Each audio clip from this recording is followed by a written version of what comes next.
여러분, 저탄수, 무탄수 식단을 오래 하면 혈당도 내려가고 인슐린 저항성도 좋아지고 살이 더 잘 빠질 것 같죠? 근데 놀라운 사실이 한 가지 있습니다. 저탄수, 무탄수 식단으로 혈당이 낮아지고 인슐린 수치가 낮아지는데 오히려 살이 더 잘 찌는 대사로 바뀔 수 있다는 거 여러분들 알고 계셨나요? 특히 이런 말 많이 경험해본 분들이 있죠. 조금만 먹어도 잘 붓고 살이 쉽게 찌는 몸, 탄수를 조금만 먹어도 쉽게 붓고 쉽게 졸린 몸, 특히 적게 먹는데도 살이 자꾸 찌는 몸, 탄수화물을 조금만 먹었는데 졸리고 폭식이 터지는 몸. 이게 바로 저탄수, 무탄수 식단을 오래 했을 때 나타나는 인슐린 저항성 대사 모드입니다. 오늘 이 영상에서 왜 이런 일이 생기는지 과학적으로 100% 설명드리겠습니다. 그리고 이 원리를 알게 되면 여러분들은 앞으로 굶고 탄수화물을 참는 식단으로 다시는 돌아갈 수 없을 거예요.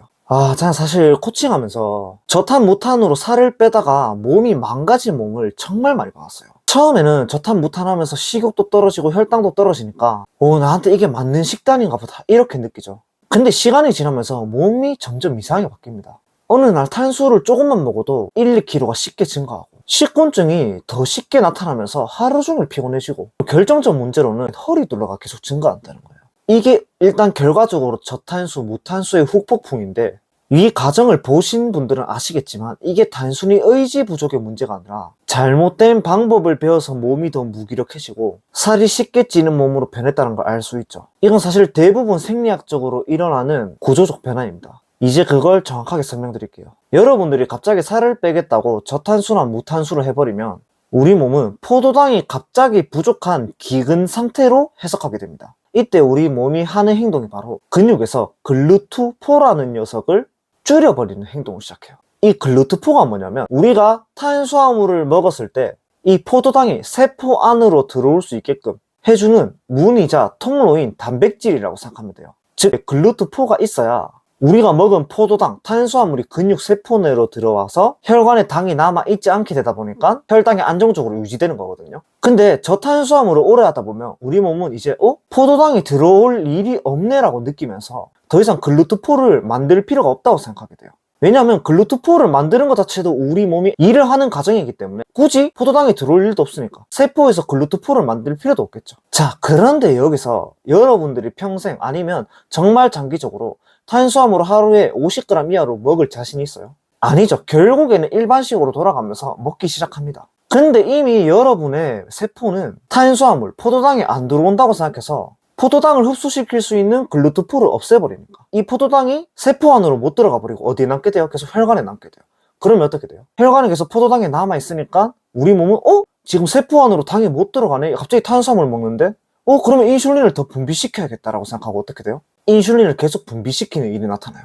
여러분들은 그동안 무탄, 저탄을 하면서 포도당을 받아들일 수 있게 해주는 글루트포를 죽여버렸죠. 그래서 포도당이 세포 내로 들어가지 못하고 혈관에 남아있게 되면서 인슐린은 계속 분비되고 점점 장기적으로 지나가게 되면 인슐린 저항성이 나타나게 되면서 내가 탄수화물을 조금이라도 더 먹으면 살이 찌는 몸으로 변한다는 겁니다. 그래서 저탄수화물을 하는 사람은 세포 안으로 포도당이 못 들어가니까 아주 쉽게 높아지면서 스파이크가 자주 발생하고 스파이크가 자주 발생하니까 식곤증과 무기력이 높아지고 또 스파이크가 발생하면 저혈당도 자주 발생하니까 식욕도 높아지게 되는 거예요. 결국엔 이 근육세포가 포도당을 못 받아들이면 어떻게 돼요? 남는 포도당도 어디로 가겠죠? 지방으로 가겠죠. 이게 바로 여러분들이 저탄 무탄을 하고 나서 조금이라도 일반식으로 들어가서 탄수화물을 먹으면 일어나는 일이에요. 그래서 처음에 저탄 무탄을 할 땐 살 빠진다고 좋다고 하지만 결국엔 장기적으로 6개월, 1년, 2년이 지나버리면 이런 일이 발생한다는 겁니다. 몸이 더 망가지는 이유는 여기 있는 거예요.